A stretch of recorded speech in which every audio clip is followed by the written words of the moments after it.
បងអើយនៅម្នាក់ឯងស្នាមញញឹមដែលធ្លាប់មានក្លាយជាទឹកភ្នែករាល់យប់ថ្ងៃរូបថតចាស់នៅក្បែរខ្នើយមិនដែលហ៊ានយកទៅណាព្រោះវាជាអ្វីចុងក្រោយដែលនៅសល់ពីស្នេហាបងជាយាមបងភ្លេចអូនតែបេះដូងមិនព្រមស្ដាប់គ្រប់បទចម្រៀងដែលឮសុទ្ធតែដូចនិយាយពីយើងបងនៅតែហាឈ្មោះអូនក្នុងចិត្តរៀងរាល់យប់ទោះដឹងថាគ្មានថ្ងៃអូនត្រឡប់មកវិញស្នេហាដែលបងថែរក្សាបែរជាคล้ายជាអតីតកាលនៅសល់តែបេះដូងប្រេះស្រាំមួយដែលមិនអាចស្រឡាញ់អ្នកណាទៀត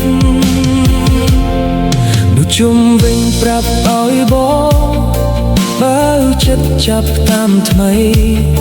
តែពេលបិទភ្នែកគំដងណាមុខអូននៅតែច្បាស់ដូចថ្ងៃមុនប្រសិនបើអាចត្រឡប់ក្រោយបងនឹងកាន់ដៃអូនឲ្យជាប់មិនឲ្យពាក្យលាមកបំបីស្នេហារបស់យើងបើថ្ងៃណាអូនមានសុខផងក៏ជាមួយអ្នកថ្មីបងសូមជូនពរទូទឹកភ្នែកនៅតែហូរព្រោះស្នេហាពិតមិនមែនត្រូវតែបានគ្នាតែគឺការចង់ឲ្យមនុស្សដែលយើងស្រឡាញ់មានស្នាមញញឹមជានិច្ចបងនៅតែហៅឈ្មោះអូននៅក្នុងខ្យល់រងាសង្ឃឹមថាកន្លែងណាមួយអូនអាចយល់សំឡេងបេះដូងបងបើជានាងគ្មានវាសនា